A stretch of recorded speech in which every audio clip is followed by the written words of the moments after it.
네, 안녕하세요. 별별 한국사 능력검정시험 고급을 담당하는 큰별쌤 최태성입니다. 역사는 최태성! 자, 여러분들 한번 기를 나눠봅시다! 왜 안 해? 꼭 하세요, 여러분들. 아, 진짜로. 예, 여러분들 이 40강의 완강을 위해서는 이게 쭉 올라오잖아요, 제가 이렇게. 여러분들 그러셔야 돼요. 예, 이렇게 약간 좀 업된 분위기에서 달려가셔야 합니다. 여러분들 역사를 왜 배우세요? 물론 시험을 보시고 합격하기 위해서 배우시죠. 하지만 여러분 역사는요, 인생을 배우기 위해서입니다. 여러분들 합격도 하시고요. 그리고 큰 인생을 어떻게 살 것인가를 배운다면 이거는 정말 금상첨화 아니겠습니까? 이 강의에서 한번 그런 것들 해봤으면 좋겠어요. 여러분들이 제일 어려워하는 삼국시대입니다. 우리는 늘 구석기 전문가로 머물고 있죠. 네, 구석기 시대 여러분 눈 크게 두고요. 진짜 뭐 글씨 하나하나 다 그냥 막 먹어치울 듯이 막 공부를 하다가 이제 삼국시대 오면은 우르르르르르 이렇게 무너지면서 종이를 덮고 시간이 흘러가면 아니야 한국사 너무 중요한데 이럴 수 없어. 다시 구석기 시대를 공부하는 이 패턴이 계속되는 것을 잘 알고 있습니다. 여러분들 삼국시대에 접근할 때는요, 제가 하나의 성장 곡선을 가지고 한번 들어가 볼까 합니다. 우리 한번 인생을 한번 이야기해 보자고요. 역사를 배우면서 여러분 굉장히 어려운 파트인데 여기 한번 인간의 인생을 비교해 가면서 한번 배워보는 건 어떨까 합니다. 여러분들 역사는 왜 배우냐고요?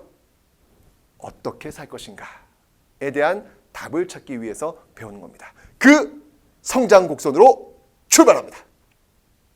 자, 여러분들 이제 고대로 한번 들어와 봤습니다. 우리가 이전까지는 연맹왕국에 대해서 배웠어요. 자, 연맹왕국 대표적인 나라 부여하고 고구려. 선생님 근데 고구려 고대? 그렇죠. 연맹왕국에서 한 단계 더 성장을 하는 거예요. 네, 그렇게 성장한 고구려. 연맹왕국의 그 부여 같은 경우에는 사출도라 그래가지고 왕권이 강하지 않았죠. 그죠? 그런데 이제 고대 국가가 됐다는 얘기죠. 그렇다면 이 고대 국가라고 하는 것은 그 앞에 있는 연맹왕국과는 좀 다른 그런 특징이 있다는 건데 어떤 것들인지 한번 보도록 하겠습니다. 먼저 이 고대 국가의 어떤 특징을 한번 좀 여러분들이 아실 필요가 있어요. 이 고대 국가의 특징 중에 하나는 뭐냐면 기본적으로 왕권이 강하다라는 거예요. 이 고대 국가의 특징 중요한 건 뭐냐면 왕권이 강하다. 왕권이 강하다는 것이죠. 그 앞에 있는 연맹왕국 사출도 보면 알겠지만 선출직이에요. 그렇죠? 근데 이때부터 이제 세습되는 그러한 모습들이 나오게 될 겁니다. 이런 것들은 뭐냐면 엄청난 전쟁 과정 속에서 정복하면서 왕권을 강화시키는 그런 모습들이 나타나기 때문에 왕권은 자연스럽게 강화될 수 있겠죠. 자, 그 다음에 또 뭐가 있냐면요. 이제 하나의 어떤 그 나라의 어떤 시스템을 갖춰놓는 모습들이 있습니다. 그러려면 여러분들 새로운 법 체계가 필요하겠죠. 그 법을 뭐라고 하냐면 바로 율령이라고 합니다. 율령. 자, 이건 형법이고요. 령이라고 하는 민법이라고 보시면 됩니다. 이런 그 형법과 민법을 갖고 있는 어떤 법 체계, 나라의 어떤 꼴이 좀 더 완비되는 어떤 그런 모습들이 보이고 있다라는 거. 그 다음에 어떤 사람들의 어떤 생각, 그러니까 중앙 집권을 만들어 놓기 위해서는 많은 사람들의 생각이 다 다르면 안 돼요. 특히 종교적인 거 굉장히 중요하거든요. 모든 사람들이 하나의 종교를 믿을 수 있도록 하는 것, 게다가 그 종교의 수장이라고 할 수 있는 그 사람을, 그 신을 왕과 동격으로 만들어 놓는다면 왕은 자연스럽게 이데올로기적으로 해가지고 그 사람들 지배할 수 있는 그런 힘을 갖게 되는 겁니다. 그런 고등 종교가 필요했던 거예요. 그 이전까지는 여러분들 신석기 때 등장했던 뭐 샤머니즘, 뭐 애니미즘 이런 것도 있었잖아요. 그죠? 그런 어떤 다다로 믿는 어떤 그런 것들을 이제 하나로 모아서 그 위에 있는 상위 버전의 종교를 이때부터 들여오는 것이죠. 그게 바로 불교였고 부처가 곧 왕이다 라고 하는 이데올로기를 이제부터 막 주입시키는 모습들이 등장할 겁니다. 이게 바로 이제 불교. 그렇죠. 이러한 것들이 바로 고대 국가, 그 앞에 있었던 연맹 왕국과 차이점이라고 여러분들이 보시면 되겠습니다. 굉장히 중요한 포인트예요, 여러분들. 자, 또 시대는 한 단계 변화한 것이죠. 이걸 제가 발전했다라고 하는 표현을 쓰기에는 저도 좀 자신이 없어요. 이걸 발전이라고, 그러니까 저는 이렇게 이상하게 나이를 먹어가면 먹을수록 뭐가 더 행복하고 뭐가 더 발전한 건지에 대해서 딱 단정 짓기가 참 어려워지더라고요. 네, 어쨌건 그래서 그 앞에 있는 연맹왕국과는 좀 차별화된 그런 모습들이 나타난다라는 거 봐두시면 되겠습니다. 자, 지금부터 그래서 이 고구려 이 고구려부터 한번 출발해 볼 거예요. 그 다음에 이제 가야에 대해서 한번 볼 텐데 기본적으로 삼국시대를 보면요. 가장 먼저 세워진 나라라고 한다면 고구려. 이 고구려 1번이에요. 고구려 1번이고요. 그 다음에 두 번째가 이제 백제. 두 번째가 백제. 여기 이제 두 번째예요. 그 다음에 이제 세 번째가 신라.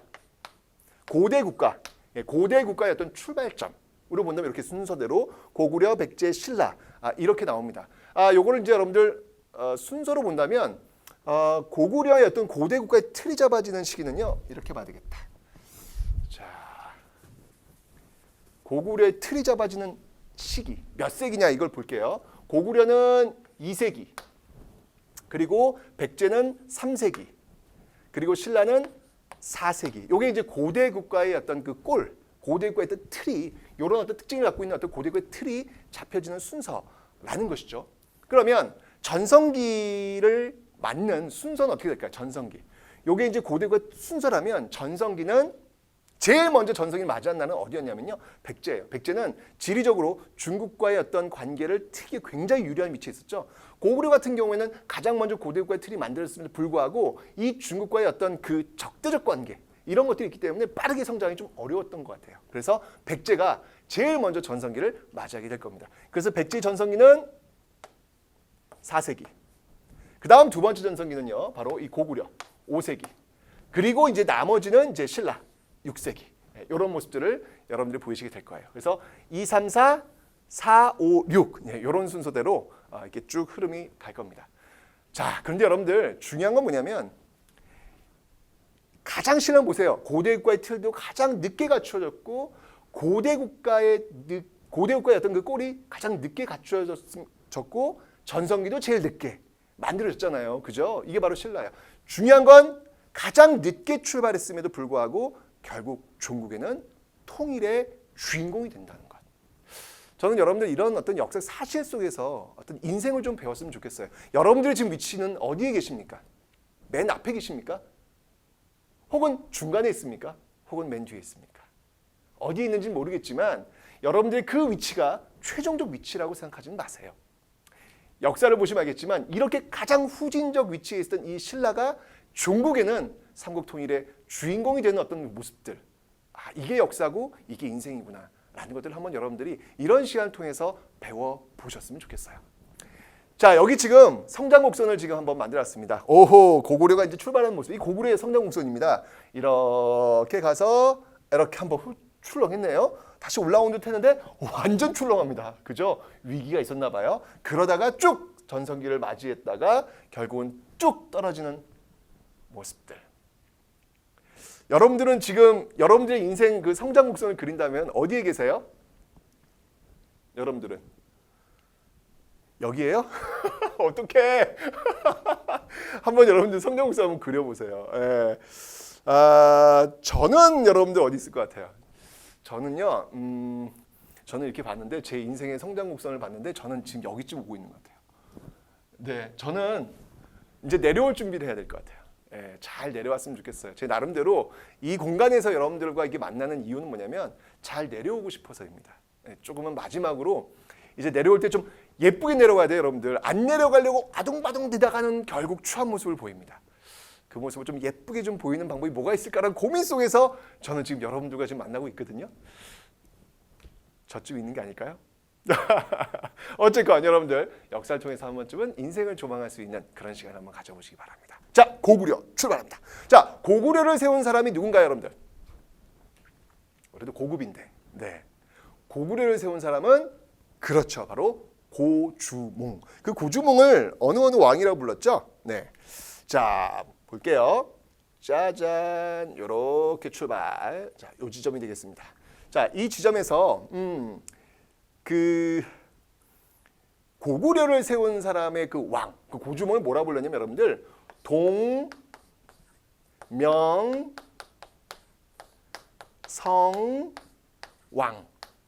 네, 동명왕이라고도 불렀고요. 또는 동명성왕이라고도 불렀습니다. 바로 고주몽이죠, 고주몽. 이 고주몽이 건국을 한 것. 이게 바로 고구려가 되겠습니다. 그래서 이렇게 그 동명성황을 한번 만들어 보도록 하죠. 자, 여러분 나중에 이제 여러분들 그 고려 시대 때 그 동명왕편이라는 게 있어요. 이규보의 동명왕편. 그것은 바로 바로 고주몽, 바로 고구려의 이야기구나라는 것을 탁 간파하시면 되는 거예요. 이렇게 고구려는 출발합니다. 삼국 중에서 가장 먼저 출발한 게 바로 고구려였습니다. 자, 그러다가 이제 고대 국가의 틀을 만들어야 되겠죠. 자, 고구려 같은 경우는 2세기에 고대 국가의 틀이 만들어진다 그랬는데 그 과정을 한번 좀 살펴볼게요. 이렇게 이제 1세기 자락에요. 왕이 한 명 등장을 하는데 그 왕이 누구냐면 그 왕이 바로 태조왕이 있습니다. 태조왕. 자, 태조왕이 있는데 여러분들 이미 태조왕은 우리 배웠어요. 앞에 연맹왕국 공부할 때 산악지였기 때문에 약탈경제. 그래서 주변 국가들이 하는 그런 모습 보인다 그랬잖아요. 그 하는 데서 굉장히 피해를 봤던 나라가 어디였어요? 옥저였잖아, 옥저. 그렇죠. 그래서 옥저는 막 소금도 바치고 해산물도 바치고 그런데 결국은 어떻게 정복됐다. 누구한테? 바로 이 태조왕한테. 그죠? 그래서 그 정도만 여러분들 기억하시면 될 것 같아요. 예, 옥저 정복. 네, 여기서 옥저 정복. 옥저 정복. 요 정도만 여러분들 기억하시면 되겠습니다. 자, 그래서 이렇게 또 태조왕을 한번 정리를 해봤고요. 그 다음에 이제 여러분들이 좀 주목하셔야 될 왕이 등장을 합니다. 바로 고대 국가의 기틀을 만들었다, 실질적으로 만들었던 그 왕이 누구냐? 바로 2세기에 활약했던 고국천 왕이 되겠습니다. 자, 그래서 그 고국천 왕의 어떤 모습을 한번 좀 살펴볼 텐데 이 고국천 왕 같은 경우는 여러분들 고국천왕이에요.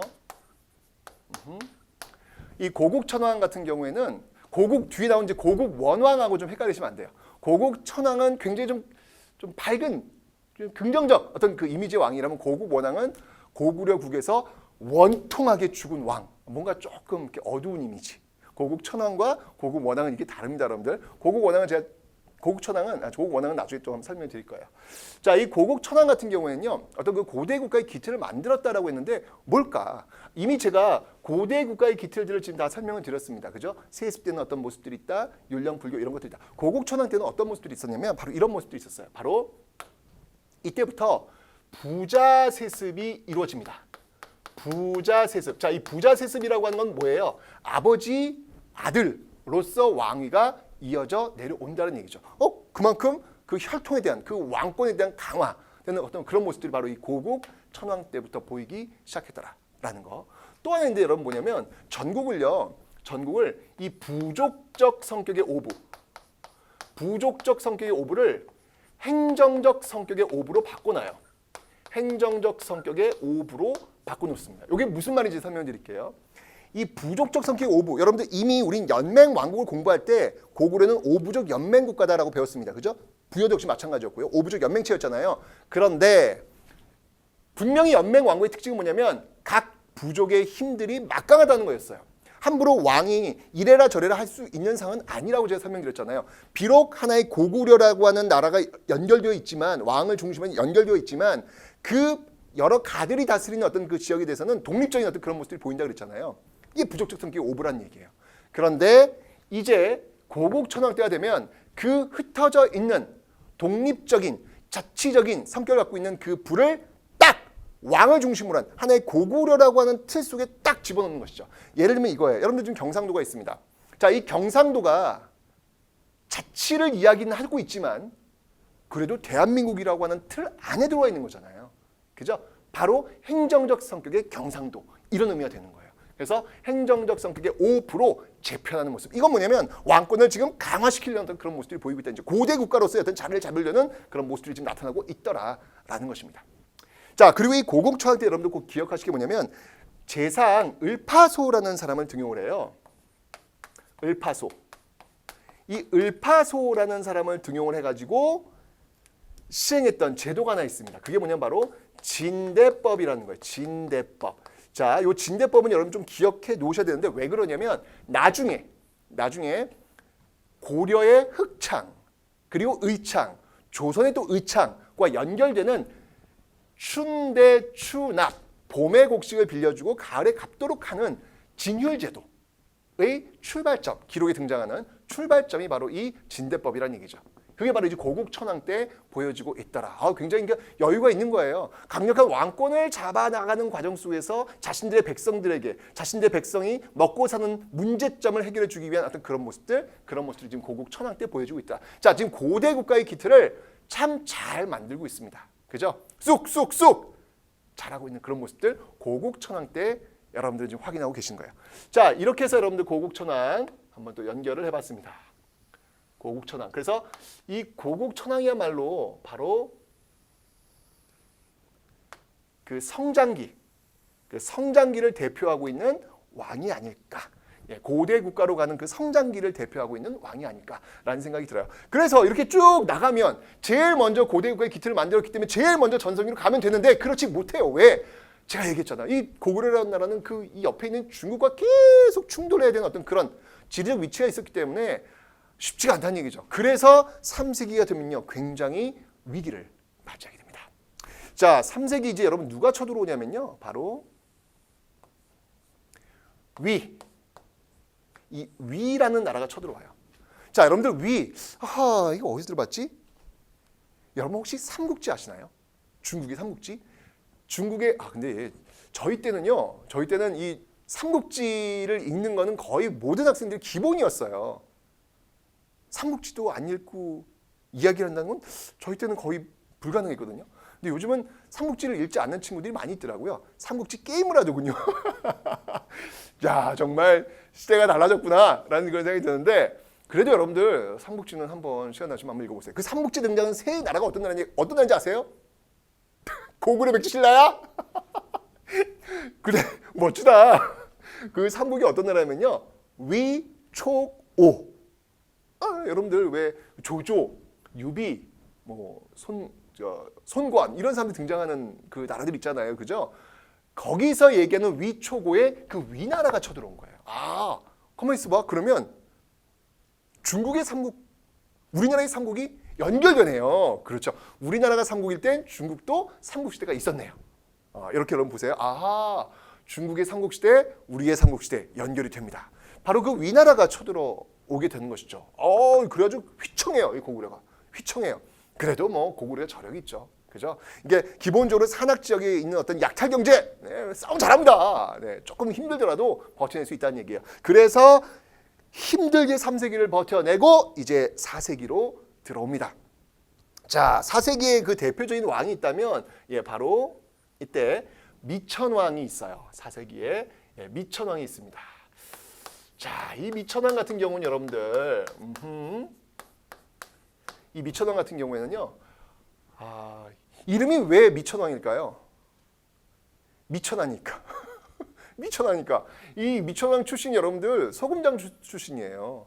소금장 출신이에요. 이 왕위 계승 과정 속에 탈락을 하거든요. 탈락을 해가지고 거의 그 노예와도 같은 어떤 그런 생활을 합니다. 이런 얘기가 있죠. 옛날에 이 미천왕이 어느 귀족 집의 그 노비 역할을 하는 거예요. 하는데 그 주인이 얘야 시끄럽구나. 저 연못에 저 개구리 소리를 안 들리도록 해라 라고 해서 밤새 돌멩이 던지는 거예요.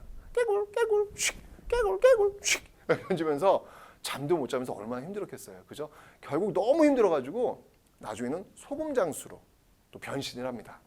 아마도 이런 모습들 속에서 나중에 이제 왕이 되었을 때 어떤 백성들의 어떤 고통, 백성들의 아픔 이런 것들을 좀 이해할 수 있지 않았을까라는 생각이 들어요. 그래서 미천왕이에요. 자, 이 미천왕은 그래서 굉장히 위기에 빠졌던 이 고구려를 다시 한번 끌어올리는데 굉장히 많은 역할을 하죠. 그래서 여러분들 이때요. 바로 낭랑군을 축출하는 그런 모습도 보입니다. 여러분들 낭랑군 어딘지 아세요? 고조선, 위만조선이 무너지고 한나라에서 무너지고 세워졌던 한나라의 4개의 군이 있다고 그랬잖아요. 그게 뭐예요? 낭랑군, 진번군, 임도군, 현도군. 그 낭랑군을 축출하는 어떤 그런 모습들. 그게 바로 이 미천왕 때 보여지고 있더라 라고 하는 거, 요거 여러분들 기억을 해놓으시면 되겠습니다.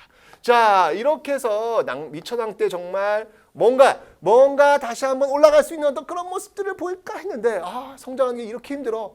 그죠? 여러분들 그 아기가 걸음걸음만 할 때요, 이렇게 계속 걷는 거 아니에요. 가다 또 넘어지기도 하고 다시 일어나 또 넘어지기도 하고 그런 모습 보이잖아요. 여기도 마찬가지예요. 그런데 이번은 너무 컸어. 사색이 이번에 너무 컸어. 자, 사색인 여러분들 어떤 일이 벌어지냐면요. 정말 이 고구려에서 어마어마한 위기가 펼쳐졌던 게 바로 이 시기다라고 볼 수 있겠습니다. 사색이 도대체 사색이 어떤 일이 벌어졌을까요? 자, 사색인 여러분들 크게 두 개의 흐름을 좀 여러분들이 좀 기억을 좀 해놓으셔야 되는데요. 이렇게 하나 하고 그다음에 이렇게 하나 볼게요. 자, 먼저 중국에서 전현, 발음을 좀 조심하셔야겠습니다. 네, 전현입니다. 그 발음하고 똑같습니다. 이거 왜 이렇습니까? 이거 지금 자 전현하고 이게 쳐들어와요. 예, 쳐들어온단 말이에요. 그런데 이 전현의 공격도 문제였지만 정말 이 고구려를 휘청하게 만들었던 사건이 있습니다. 그게 바로 백제예요. 백제. 이야, 이 백제 누가 쳐들어온지 아십니까? 여러분, 백제의 바로 근초고왕이 이 고구려를 몰아치게 됩니다. 여러분들 이 사세기는요, 아까 여러분 보셨죠? 사세기는 누구의 전성기예요? 사세기는 바로 이 백제의 전성기라는 얘기죠. 그 백제 전성기 이끌었던 왕이 누구냐면 바로 근초고왕이거든요. 그 근초고왕이 고구려를 밀고 들어왔는데 이 상황 속에서 어떤 일이 벌어졌냐면 여기에서 결국 고구려 왕이라고 할 수 있는 이 고국원 왕이 전사하는 사태가 벌어집니다. 이건 사태예요, 여러분들. 왜냐하면 이 고구려라고 하는 나라는 중국과 끊임없이 싸웠지만 그 과정에서 단 한 번도 왕이 적국에 의해서 죽임을 당한 적은 한 번도 없었어요. 유일하게 바로 백제 근초고왕의 공격에 의해서 고구려의 국왕 고국원왕이 전사하게 됩니다. 여러분들 그런 거 보면 야, 이 근초고왕 4세기의 백제는요, 고구려도 벌벌 떨 정도로 아주 위협적인 그런 모습들을 보였던 나라였다. 결코 여러분들 백제라고 한 나라를 우습게 보시고 진짜 여러분들 백제라는 나라 굉장히 모르겠어요. 웬 선교인지 모르겠지만 고구려 백제 신라 중에서 가장 힘이 없었던 나라인 것처럼 생각을 해요. 그렇지 않아요, 여러분들. 어찌 보면 4세기까지만 해도 이 백제는 정말 전성기를 달릴 수 있는 그런 자격이 있는 그런 나라였다. 그게 지금 보여주고 있잖아요. 그 고구려, 중국도 못했던 고구려 왕을 죽일 정도였던 그런 국력을 가지고 있었던 그 왕이 바로 근초고왕이다라는 얘기죠. 이렇게 되면서 고구려는 정말 휘청하게 됩니다. 존망의 위기에, 왕이 죽었잖아요. 존망의 위기에 빠지는 거예요. 자, 여러분들 이렇게 어려운 위기에 있을 때 여러분의 인생도 마찬가지예요. 여러분들 정말 어려운 상황이 있을 때, 힘든 일이 있을 때 여러분들은 어떻게 하시겠습니까? 무릎을 꿇으시겠습니까? 항복 선언을 하시겠습니까? 그러면 안 되죠. 그죠? 일어나셔야죠. 고구려도 참 대단했던 게 뭐냐면 이렇게 어려운 상황 속에서 이걸 다시 끌어올렸던 정말 걸출한 왕이 등장을 해요. 그 왕이 누구냐면 바로 소수림 왕이라는 것입니다. 자, 소수림 왕에 대해서 한번 좀 살펴볼게요. 이 소수림 왕은 여러분들 소수림 왕. 이 소수림 왕 같은 경우에는요, 진짜 개혁왕. 그러니까 그 앞에 있었던 이 고국천왕이 성장을 도와주었던 고대 국가의 성장을 이끌었던 그 성장기 왕이라면 바로 이 소수림 왕은 개혁 왕이다라고 보시면 될 것 같아요. 이 소수림 왕은요, 이 절체절명의 위기 속에서 어떻게 하면 고구려를 다시 끌어올릴 수 있을까를 고민을 해요. 방법은 딱 하나예요, 여러분들. 어려운 위기에 있을 때 다시 올릴 수 있는 방법은 그냥 뼈를 깎는 변화예요. 뼈를 깎는 내려놓음이에요. 가장 중요한 겁니다. 소수림 왕은 그걸 알았던 거예요. 이 어지러운 세상 속에서 반듯하게 다시 한번 질서를 바로잡고자 하는 그런 의지가 바로 이 소수림 왕에게서는 보인다라는 얘기죠. 자, 그래서 이 소수림 왕은요, 일단 혼란스러운 이런 상황을 해결하기 위해서 바로 율령이라는 것을 도입합니다. 아까 여러분들 고대 국가의 어떤 특징들 설명드렸잖아요. 그죠? 세습, 율령, 그리고 불교. 이런 것들이 지금 등장하고 있어요, 지금. 그죠? 그래서 이때 이제 10여 관등, 10여 개의 그 관등 체계를 만들어내는 그런 모습들이 이 소수림 왕 때 보이고 있고요. 자, 이제 시스템을 다시 갖추는 거예요. 그 다음에 또 뭐가 있냐면 바로 불교. 네, 바로 여기서 불교를 수용합니다. 어디서 수용하냐면요, 바로 중국 전진으로부터 불교를 수용하는 모습들 보이고 있고요. 자, 이걸 통해서 뭔가 혼란스러운 따로따로 놀고 있는 어떤 이런 정신적 상태를 하나로 묶어내려는 어떤 그런 모습들이 지금 이 소수림 왕 때 보이고 있더라라는 이야기죠. 그리고 태학이라는 걸 세워요. 태학. 이거는 이제 기록에 의하면 우리나라 최초의 대학교라고 보시면 됩니다. 이런 것들을 만들어가지고 태학에서 여러분들 뭘 가르치겠어요? 유학을 가르칠 거 아니에요. 유학에서 뭘 가르칠까 여러분들? 왕에게 충성을 하는 걸 가르칠 거 아니에요. 그죠? 이런 걸 통해서 뭔가 좀 흔들리고 있는 귀족 사회도 좀 흔들리고 백성도 흔들리고 있잖아요. 이걸 다 잡을 수 있는 법을 통해서 질서를 잡고 불교를 통해서 정신세계를 장악하고 그리고 태학을 통해서 왕에게 충성할 수 있는 시스템을 만들어 놓는 것, 다시 일어날 수 있는 어떤 기반을 만들어 놓는 것, 이게 바로 소수림 왕이 했던 모습들이다라는 것이죠. 자, 그래서 이 소수림 왕 때는요, 바로 이러한 개혁 왕으로서의 모습들을 보이고 있더라라는 거. 이게 바로 소수림 왕 때 있었던 모습이 되겠습니다. 소수림 왕. 정말 저는 사실 이제 그 뒤에 나오는 광개토 태왕과 장수왕, 그 5세기의 어떤 엄청난 모습도 분명히 있죠. 그렇지만 저는 그 모습보다도 저는 이 소수림왕이 있었기 때문에 바로 고구려의 전성기 5세기가 나온 게 아니었을까. 그렇기 때문에 이 소수림왕은 우리 한번 좀 더 주목해 볼 필요가 있다. 여러분들도 역시 마찬가지로 많이 어렵고 힘들 때 광개토 태왕과 장수왕을 바라보기보다는 그 광개토 태왕과 장수왕의 어떤 전성기에 나올 수 있었던 배경을 만들어놨던 이 소수림왕의 모습을 한번 좀 기억해 두었으면 좋지 않을까라는 생각이 듭니다. 여러분 지금 많이 힘들 거예요. 네, 힘들지만 여러분 지금 시기가 바로 소수림 왕의 시기다라고 한번 생각을 해보세요. 한번 여러분들이 뼈를 깎는 어떤 그 힘듦이 있겠지만 한번 스스로를 변화시키려는 어떤 노력들, 변화해야 되거든요. 그 과정이 있으면 꼭 여러분 인생의 전성기가 올 겁니다. 역사에서 이야기해 주듯이 말이죠. 자, 그래서 이 소수림 왕의 어떤 그 절치부심의 어떤 그 개혁을 거치면서 드디어 전성기를 맞이하게 됩니다. 5세기가 바로 고구려의 전성기가 열리게 되는 것이죠. 자, 고구려의 전성기 하면 딱 떠오르는 왕이 누가 있나요? 그렇죠. 바로 광개토 태왕이잖아요. 자, 광개토 태왕의 모습을 한번 살펴보도록 하죠. 광개토 태왕. 저는 대왕이 아니라 태왕이라고 좀 하겠습니다. 왜냐하면 뭐 대왕도 맞고 태왕도 맞는데 기록 자체에 여러분들 태왕. 네, 좀 더 설명드리겠지만 호우면 그릇에 광개토지 호태왕이라고 기록되어 있거든요. 전 그거 쓸게요, 그냥요. 네. 그래서 광개토 태왕이 있습니다. 이 광개토 태왕의 모습을 알 수 있는 근거는 뭐가 있을까요? 뭐니 해도 여러분들 광개토 비가 있겠죠. 광개토 비. 자, 근데 여러분 이 광개토 비는요, 광개토 태왕 때 세워진 게 아닙니다. 그의 아들 장수왕 때.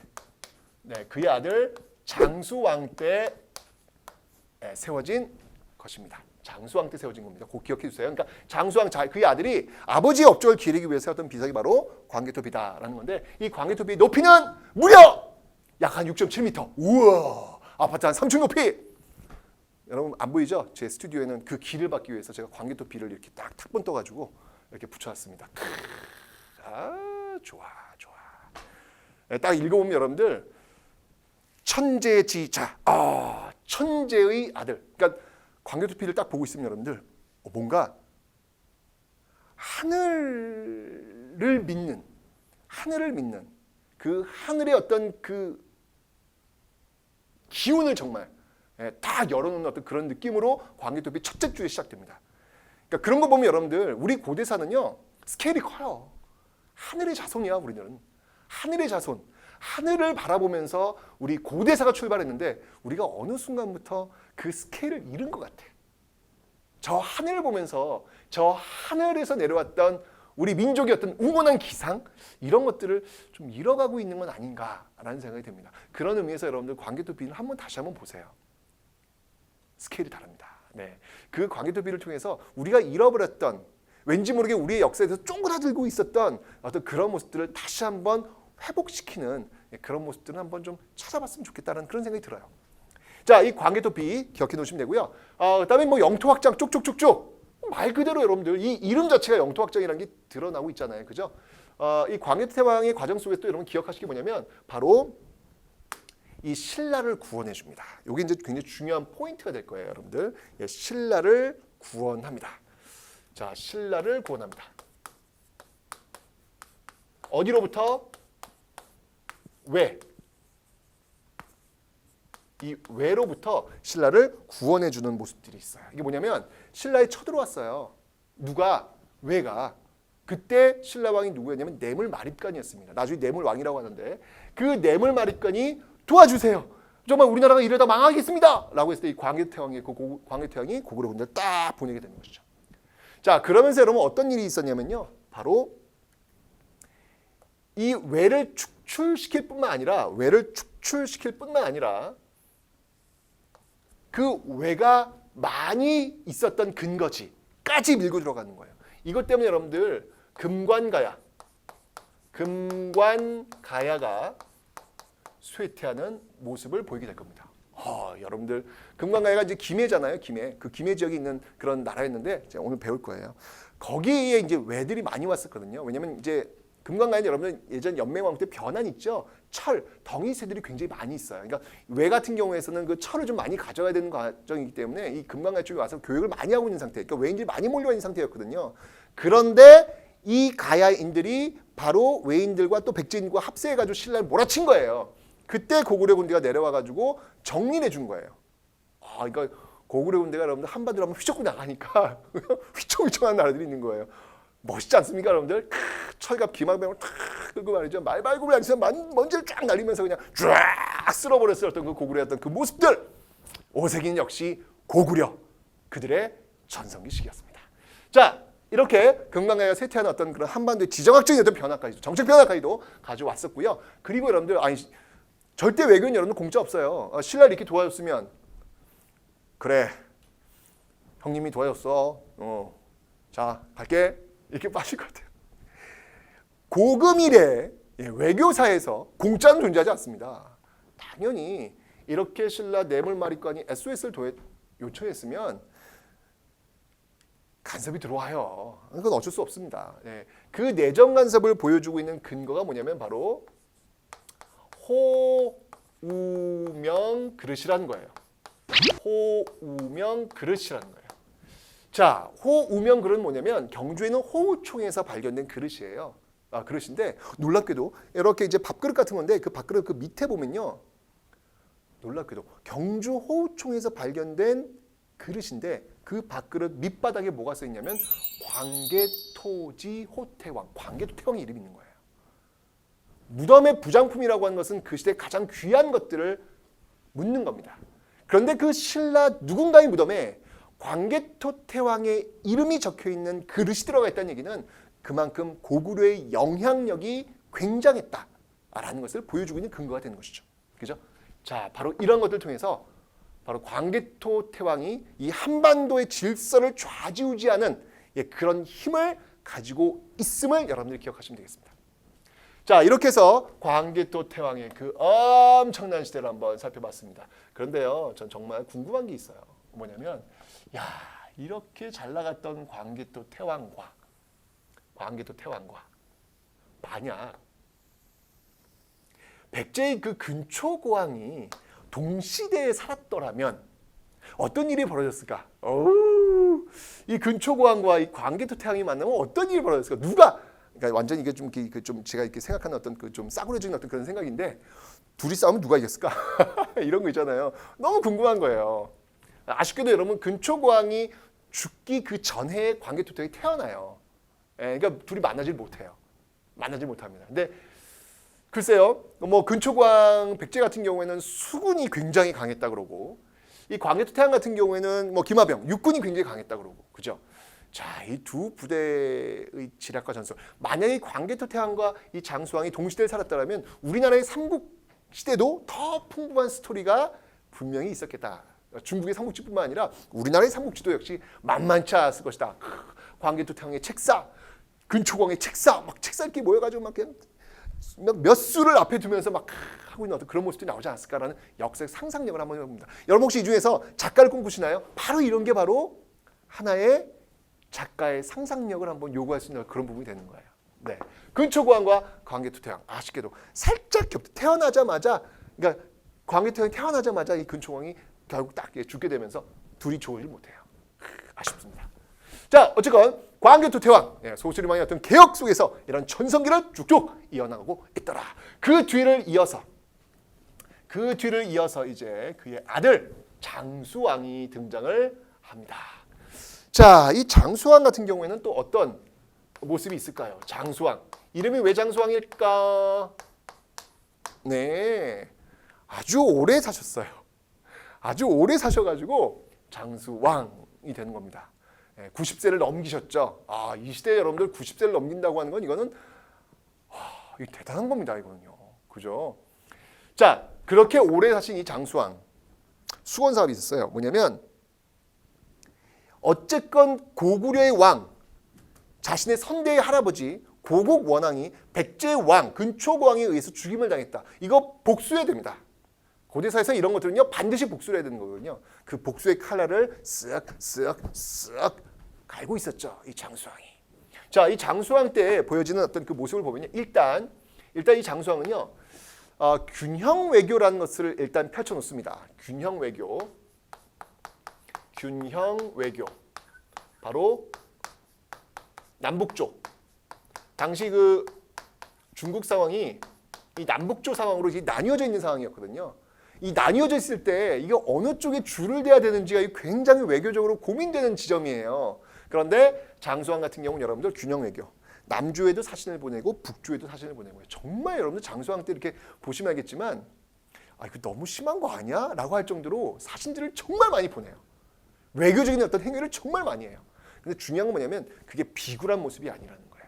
결정적인 순간이 되면요, 이 장수왕 같은 경우에는요 전쟁도 불사합니다. 그러니까 최대한 전쟁이라는 걸 하지 않기 위해서 외교적 행위를 하지만 그 외교라고 하는 건 여러분들 힘이 있어야 뒷받침이 되는 거예요. 그걸 장수왕의 외교에서 볼 수 있습니다. 정말 이 장수왕은요 외교적 행위를 통해서 뭔가를 하려고 했지만 극단적인 어떤 요구가 들어오면요 딱 끊어버려요. 그리고 한번 싸울 테면 싸워보자. 우리 싸울 힘이 있다. 라고 보여주는 게 장수왕의 외교예요. 굉장히 멋있습니다. 자, 그래서 이 장수왕이 균형 외교를 통해 가지고 일단 중국과 이 고구려의 질서를 일단 평안하게 만들어 놓는 거예요. 만들어 놓은 다음에 그 다음 단계가 뭐냐면 밑으로 밀고 내려오는 겁니다. 바로 남진 정책, 남하 정책을 추진하게 되는 것이죠. 남하 정책을 추진합니다. 남하 정책. 자, 그래서 도읍을 어디로 옮겨요, 여러분들? 도읍을 평양으로 천도합니다. 평양으로 천도하는 모습들이 있더라. 네, 아무래도 지금 여러분들 고구려의 수도를 보시면 요 앞에 한번 볼게요. 일단 이 고주몽 같은 경우에는 여러분들 어디에서 나라를 세웠냐면 졸본에서 나라를 세워요. 그러다가 시기가 이제 뒤로 가가지고 도읍을 옮깁니다. 그게 이제 어디로 옮기냐면 바로 국내성. 이제 국내성 시대가 되는 거예요. 이 시대가 이제 국내성 시대가 되는 거예요. 그러다가 이제 다시 이 장수왕 시대가 되면요, 바로 평양성, 평양으로 도읍을 옮기게 되는 모습들. 그래서 졸본, 국내성, 평양 이렇게 도읍이 바뀌고 있습니다. 이거 한번 줄을 한번 쳐볼까요? 이렇게 고구려의 수도는요, 이렇게 졸본에서 국내성에서 쭉 가서 이렇게 쭉 가서 이렇게 평양으로 이렇게 바뀌는 모습들. 졸본, 국내성, 평양 이런 식으로 이제 바뀌게 되는데 특히 이 평양 천도를 했던 이 장수왕을 여러분들 기억을 좀 해놓으시라라는 것이죠. 자, 이러면서 여러분들 압박이 들어오는 거예요. 쭉쭉 밀고 내려오니까 그 밑에 나라 어떤 나라가 있어요? 지금 백제하고 신라 난리가 난 거예요. 지금 이 고구려의 부대가 막 밀고 막 묵묵 내려오니까 얼마나 놀랬겠어요, 그죠? 당연히 백제와 신라는 어떻게 될까요? 손 잡아야지. 뭐 당연한 거 아니에요? 나제 동맹. 그래서 신라와 백제가 나제 동맹을 체결하는 배경이 바로 이 남하 정책에서 비롯되었다라는 것이죠. 깜짝 얼마나 놀랬겠어요, 여러분들, 그죠? 자, 그러면서 여러분들 이 남하 정책이 그냥 말로만 엎어놓은 게 아니에요. 직접 백제를 치러 내려오죠. 이 남하 정책의 결과가 어떤 일이 벌어지죠, 여러분들? 네, 바로 백제의 한성을 함락합니다. 백제 수도 아닙니까? 지금 서울이죠. 이 한성을 함락시키고 있습니다. 이때 이제 백제의 왕 계로왕을 전사시키죠. 네, 계로왕을 전사시키는 모습들을 기억하시면 되겠습니다. 이때 여러분들 우리 기록에 등장하는 첫 번째 간첩, 누구냐면 도림이라는 승려죠. 딱 파견해가지고 이 계로왕이 그렇게 바둑을 좋아했대요. 바둑을 같이 두면서 베스트 프렌드가 되는 거야. 베스트 프렌드. 그 승려와 베스트 프렌드인데 그 승려가 아니 이렇게 훌륭한 백제, 이 백제의 그 성벽이 좀 이렇게 누추합니다. 이 백제답지 않습니다. 좀 이렇게 계로왕이 좀 이렇게 멋있게 좀 한번 좀 꾸며보시면 어떻겠습니까? 라고 해가지고 베프가 얘기한 거예요. 베프가 얘기하니까 그래? 그렇지. 우리 백제가 좀 잘 나간 나라인데 이러면 안 되지. 라고 해가지고 막 엄청나게 사람들 끌어모아가지고 성벽도 만들고 건물도 짓고 막 이러면서 국력을 탕진토록 만든 것이죠. 바둑 좋아해서 백제가 이렇게 한성이 함락되었다는 얘기했습니다. 알파고랑 한번 이 계로왕이 바둑을 좀 어떨까라는 생각이 드는데 어쨌건 그래가지고 결국은 한성이 함락되고 그 과정에서 계로왕은 죽임을 당합니다. 복수를 한 거예요. 고국 원왕이 죽었잖아요. 여기서 이제 백제왕 계로왕이 죽임을 당하는 모습들. 이러면서 장수왕은 계속해서 밀고 내려갑니다. 자, 바로 그 밀고 내려간 그 근거를 볼 수 있는데요. 그 근거를 어디서 볼 수 있냐면 이런 바로 남하 정책의 어떤 결과물이에요. 그 결과물은 바로 남한강까지 내려요. 여러분들 이 전성기의 키워드는요, 한강이에요. 한강을 누가 차지하고 있느냐, 이게 핵심이 되는 겁니다. 자, 여러분 앞에 다시 한번 가볼게요. 지금 전성기가 지금 4세기, 5세기, 6세기라고 제가 설명드렸죠. 그죠? 이 키워드는 바로 한강이에요. 한강을 누가 차지하고 있느냐, 이게 전성기의 키워드가 되는 거거든요. 바로 이 5세기 한강을 차지한 것은 바로 고구려가 되더라. 그 한강이 어디까지 내려가면 남한강까지 내려가요. 그 남한강 내려가서 세웠던 비석이 있죠. 이거 우리 땅 해서 충주 고구려비. 충주까지 내려간 거예요, 여러분들. 충주에다 딱 비석 세우고 여기까지 내려왔다라고 딱 이야기해주는 어떤 그런 모습들. 정말 대단한데 저는 그때 당시 그 백제하고 이 신라는 어땠을까? 완전 긴장의 하루하루가 아니었을까라는 그런 생각이 듭니다. 이렇게 밀고 내려오니까요. 그죠? 자, 그러면서 이 장수왕의 어떤 그 시기, 전성기 시기를 우리는 확인할 수가 있었습니다. 이렇게 해서 여러분들이 정리하시면 되고요. 자, 다음은 그 전성기가 쭉, 근데 여러분들 역사에서 영원한 건 존재하지 않아요. 네, 언젠가는 올라가는 전성기는 여러분 그건 뭐예요? 보세요, 전성기. 이 전성기는 곧 내려오는 출발점입니다. 요거 여러분 잊지 마세요. 그 전성기는 바로 내려오는 출발점이에요. 그래서 제가 아까 얘기했잖아요. 잘 내려오셔야 한다고요. 왜? 전성기가 끝났으니까. 전성기를 누린다는 얘기는 뭐냐면 전성기가 끝났다는 것과 같은 말이에요. 잘 내려오셔야 되는 것이죠. 자, 이런 과정 속에서 이제 7세기로 넘어갑니다. 근데 여러분들 요거는 기억하셔야 돼요. 뭐냐면 고구려가 이렇게 지금 광개토태왕과 장수왕 잘 나갔잖아요. 근데 보시면 알겠지만 중국이 분열 시기예요. 중국의 분열 시기였기 때문에 고구려의 전성기가 찾아올 수 있었다는 국제적 관계도 여러분들이 이해하셔야 되는 거예요. 만약에 중국이라는 나라가 분열이 아니라 지금 통일이 되면요, 고구려는 상당히 위태로울 수 있습니다. 그건 엄연한 사실이에요, 여러분들. 그런 상황들을 잘 인지하고 어떻게 대처하냐가 중요한 것이지 그건 어쩔 수 없는 거예요. 역시나 마찬가지로 6세기 넘어가면서 7세기 넘어가면서 중국의 통일 왕조들이 속속 등장을 하기 시작하죠. 그 첫 번째 통일 왕조가 어디였습니까? 바로 중국의 수나라였죠. 하늘 위에 태양은 두 개가 존재하지 않습니다. 수나라가 이 고구려 엄청 잘 나간 이 고구려를 가만히 두질 않는 거예요. 네가 우선인지 내가 우선인지 자웅을 겨뤄야 될 거 아니에요. 그러면서 계속해서 수나라가 압박해 들어옵니다. 자, 수의 압박. 자, 수나라의 압박. 이 수의 압박을 이 고구려가 정말 멋지게 물리치죠. 그 멋지게 물리친 사건을 우리는 뭐라고 합니까? 그걸 우리는 바로 몇 차례의 그 과정 속에서도 우리가 꼭 기억하는 게 바로 살수대첩이죠. 자, 이 살수대첩의 주인공이 누군가요? 바로 을지문덕 장군. 정말 그 중국의 수나라 대군을 그냥 승리로 이끌었던 이 을지문덕이야말로 나중에 이제 일제 강점기로 가면 신채호나 같은 어떤 역사학자들이 바로 이런 영웅전을 통해 가지고 우리는 대단한 민족이다, 위대한 민족이다라는 것들을 강조하는 하나의 그 주인공으로 활용되기도 하죠. 자, 어쨌건에 이 수가요 이렇게 무리한 고구려 공격이 또 한 원인이 되어가지고 짧게 무너지게 됩니다. 그리고 이제 들어선 왕조가 바로 당나라가 되는 것이죠. 자, 어떤 그 과정에서 수나라의 침입을 물리치고 당나라의 어떤 그 부상을 막기 위해서 세웠던 장성이 있어요. 자, 그 장성이 뭐냐면 바로 천리장성이라는 거예요. 천리장성. 자, 이 천리장성을 세우는 과정에서 세력을 급하게 올렸던 인물이 있죠. 그 인물이 바로 연개소문이 되는 겁니다. 연개소문. 자, 이제 이 연개소문이라는 인물이 이제 등장을 하면서 또 3부는 또 소용돌이에 쫙 빠져들어가는 거예요. 자, 어쨌건 그 뒤에 이제 당나라가 쳐들어옵니다. 당나라 쳐들어오는데 이 당나라 중국인들이 가장 존경하는 인물 중에 한 명이 당태종이라고 하죠. 그 당태종이 직접 이 고구려를 침공해 들어옵니다. 이때 이제 큰 싸움이 벌어지는데 그 싸움이 어떤 싸움이다? 그게 바로 안시성 싸움이다. 안시성 싸움이다. 이 안시성 싸움에서 고구려가 이겨요. 이게 뭐냐면 이 안시성이 정말 천혜의 요새예요. 와, 엄청나게 높은 곳입니다. 그런데요, 이게 중국의 이 대국인들이 참 대단한 것 같아요. 성이 높네?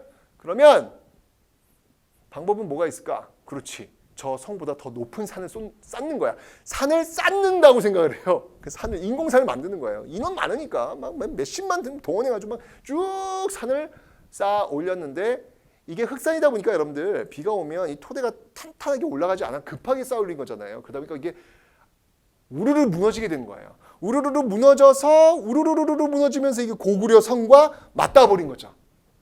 자, 둘 다 당황했을 거예요. 고구려도 넘어오니까 당나라도 넘어가니까, 그죠? 그런 상황에서 가장 먼저 정신을 바짝 차린 게 바로 고구려군이었어요. 그래서 기회는 이때다라고 해서 아예 흑산을 점령해 버립니다. 당나라군이 그렇게 높이 쌓은 산을 순식간에 고구려가 점령하면서 전세를 확 뒤집었던 싸움이 바로 이 안시성 싸움이더라. 이러면서 당태종이 물러갔죠. 물러가면서 유언을 남기죠. 자식들한테 고구려 건드리지 마라. 고구려 건드리지 마라. 라는 유언을 남길 정도로 아주 생고생을 하고 갑니다. 당나라는 알았죠. 아, 이 고구려라는 나라가 자력에 의해서 무너지는 나라가 아니구나 라고 생각을 하고 있었는데, 그렇게 시간이 흘러가고 있는데 이때 신라에서 한 사람이 옵니다. 그 사람이 당나라의 고민이 있죠. 그 고민을 제가 풀어드리겠습니다. 저희 신라와 손을 잡으시지요 라고 이야기를 합니다. 그 인물이 누군가요? 그 인물이 바로 김춘추, 나중에 태종 무열왕이죠. 김춘추가 이때 당나라를 찾아가가지고 신라와 손잡자. 우리가 남쪽에서 치고 올라올 테니까 북쪽에 치고 올라와라. 혼자 안 됐잖냐. 우리가 밑에다 쳐주겠다 라고 하면서 결합을 하게 되는 것이죠. 그게 바로 나당연합. 결국은 수도 못했고 당도 못했던, 못 무너뜨렸던 고구려를 이 나당연합에 의해서, 나당연합에 의해서 백제 무너뜨리고, 백제를 무너뜨리고 그 다음에 고구려를 무너뜨리는 방식을 통해 가지고 결국 고구려가 668년 무너지게 됩니다. 네. 정말 어떤 그 민족의 어떤 방파제 역할을 했던 이 고구려가 이렇게 무너지는 모습들. 그래서 아마 이 신라의 통일, 왜냐면 신라의 삼국 통일이 여러분들 고구려 영토를 다 잃어버리잖아요. 당나라 다 넘겨버리잖아요. 그죠? 네, 그런 것들이 바로 이 신라 삼국 통일의 어떤 그 아쉬움이 아닐까라는 그런 생각이 듭니다. 그건 이제 나중에 또 한번 설명드릴게요. 자, 어쨌건 이 나당연합에 의해서 결국 이 고구려는 무너지게 되었죠. 그런데 여기서 끝난 게 아니고요. 이후에도 고구려 부흥운동이라는 게 있어요. 자, 고구려 부흥운동을 한번 좀 살펴보도록 하겠습니다. 자, 부흥운동에는 누가 주도했느냐? 이 부흥운동을 주도했던 인물들을 한번 살펴보도록 하죠. 자, 어떤 인물들이 있었냐면 여러분들 이거는 3연승으로 좀 생각을 하시면 될 것 같아요. 바로 건모잠. 자, 어떤 인물이 있으면 건모잠.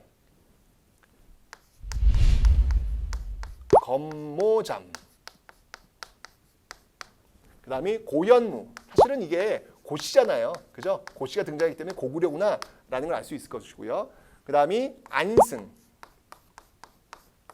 네, 이런 인물들이 부흥운동을 주도합니다. 그래서 잠인데 연승.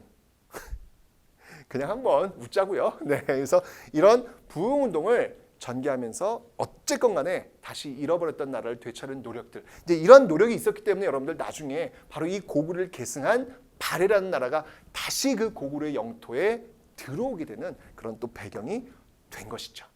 됐죠? 자, 이게 이제 고구려의 모습이었어요. 여러분들 한 700여 년의 역사입니다. 그죠? 한 700여 년의 역사를 이렇게 고구려가 그것도 중국이라고 하는 나라가 이제 맞부딪혀 있는 과정 속에서 참 멋지게 우리 남은 이게 고구려가 딱 느낌이 딱 오면 이렇게 가슴이 뛰잖아요. 그 만주벌판을 말을 타고 달렸었던 그런 모습들을 한번 좀 여러분 생각해 보시면 좋을 것 같아요. 근데 여러분 그건 있어요. 지금 우리 시대가 광개토 태왕의 어떤 그 정복군주의 어떤 모습들만을 기리는 것은 좀 시대적으로 맞지 않을 수 있다라는 것이죠. 왜냐하면 지금은 사실 이 광개토 태왕 같은 경우에도 영토 확장을 했다고 했는데 좋죠. 와우, 대단, 브라보. 그런데 광개토 태왕의 그 영토 확장의 과정 속에서 그 고구려군의 말발굽에 의해서 또 쓰러져 갔던 그 지역의 사람들도 분명히 존재하고 있다는 사실. 정복이라고 하는 것은 여러분들 민간인의 피해를 또 동반할 수 있잖아요. 그죠? 그런 모습들도 한 번쯤 우리가 놓치지 않았으면 좋겠다. 왜냐하면 우리가 많은 외침을 받으면서 너무나도 서러운 어떤 그 시간을 가졌기 때문에 우리가 다른 나라를 정복했을 때 열광하는 모습들은 있지만 우리가 아픔이 있기 때문에 그런 정복의 과정 속에서도 또 아픔을 당했을 그 누군가도 한 번쯤은 여러분들이 놓치지 않으셨으면 좋겠다라는 겁니다. 역사를 통해서 이런 부분들은 여러분들이 놓치지 않았으면 좋겠어요. 아시죠, 여러분들? 지금은 어떤 정복이라는 어떤 그런 모습보다는 어떤 도와줄 수 있는 어떤 문화적인 어떤 코드 이런 것들을 갖고 새로운 광개토 시대를 여는 것, 이게 더 21세기의 고구려를 그리는 마음이 아닐까라는 생각이 듭니다. 너무 멋진 말을 했는데 내가. 자, 이번 이제 가야에 대해서 한번 살펴보도록 하죠. 자, 가야입니다, 여러분들. 아까 이미 제가 설명을 좀 드렸죠. 기본적으로 여러분들 이 금관가야를 좀 기억을 좀 해놓으셔야 될 것 같아요. 김해 쪽에 있는 금관가야인데, 자, 여기 지금 경주가 있어요. 경주가 있고요. 자, 이 경주에 지금 가야, 백제 막 연합군들이 막 밀고 들어왔던 그런 상황들, 이 상황을 정리하기 위해서 바로 고구려 군대가 들어온다라고 설명을 드렸잖아요. 그죠? 바로 뇌물마립간, 신라 뇌물마립간이 고구려 광개토 태왕한테 요청을 해서 군대가 끌고 내려왔고 이 왜구를 물리치는데 여기서 끝난 게 아니라 그 왜구를 끝까지 추적을 하죠. 끝까지 추적을 해서 그들의 어떤 근거지라고 할 수 있는 그들이 모여있는 곳이라고 할 수 있는 이 금관가야까지 밀고 내려오더라. 그래서 여기 이 금관가야를 여러분 기억을 해주세요. 자, 금관가야.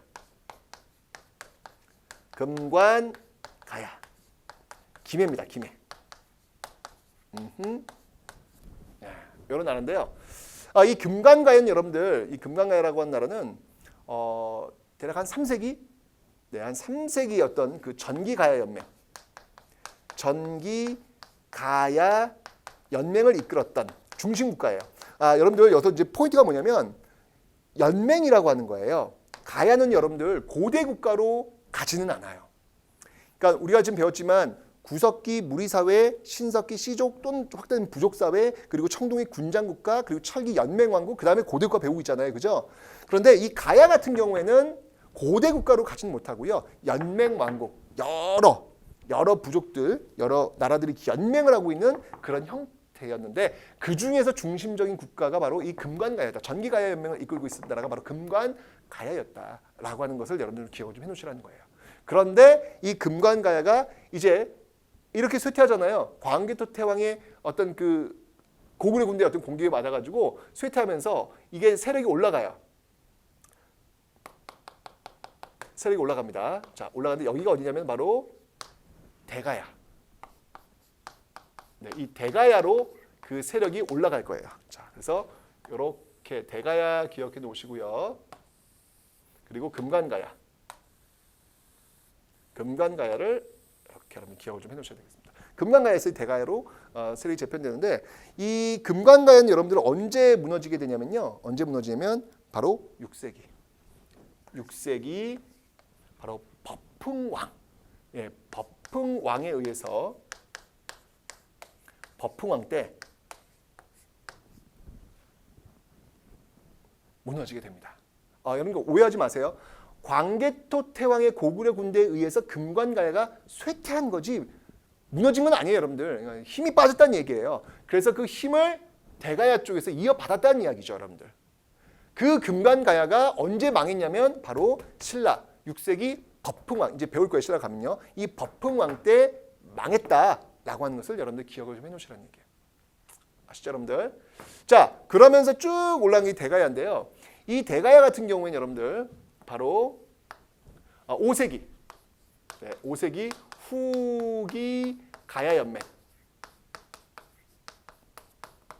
네, 5세기 후기 가야연맹을 주도했던 나라가 바로 이 대가야가 되겠습니다. 자, 이 대가야는요, 6세기가 되면 여러분들, 6세기가 되면 이 버풍왕 있잖아요. 이 버풍왕 때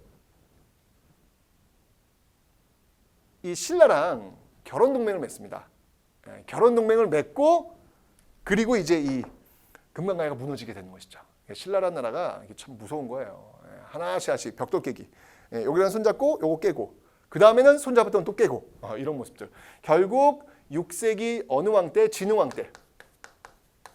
진흥왕 때 이제 멸망하는 것이죠. 그러니까 가야라고 하는 나라는 여러분들 이렇게 신라에 의해서 병합되고 있다.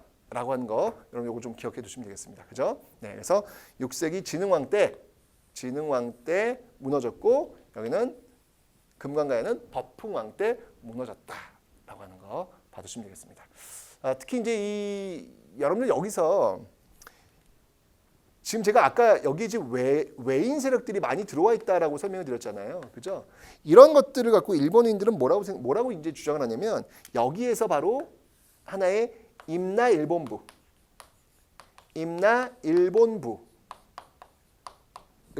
주장들을 펼치게 되는 거예요. 일본이 이제 굉장히 얘기하는 게 뭐냐면 이쪽이 남쪽에 임나일본부가 있어가지고 백제와 신라가 조공을 바쳤다 뭐 이런 식으로 이제 설명하고 있잖아요. 그래서 일제가 대한제국을 식민지로 만드는 것은 예전에 했던 그 과거에 했던 역사를 그대로 반복하는 뿐이다. 잘못된 거 없다라고 이야기하는 어떤 그런 심리학의 근거가 바로 여기서 등장하는 거거든요. 근데 아까도 얘기했지만 여러분들 여기가 무슨 임나일본부에 있었던 건 아니고요. 가야라고 하는 나라가 워낙 당연히 이 당시에 여러분들 일본은요 철을 재련할 수 있는 기술이 없어요. 그러니까 철이라고 하는 건 여러분들 일종의 어떤 핵무기나 마찬가지예요. 엄청난 선지적 무기인데 그게 없는 나라가 그걸 만드는 나라를 지배했다는 건 말이 안 되는 거예요.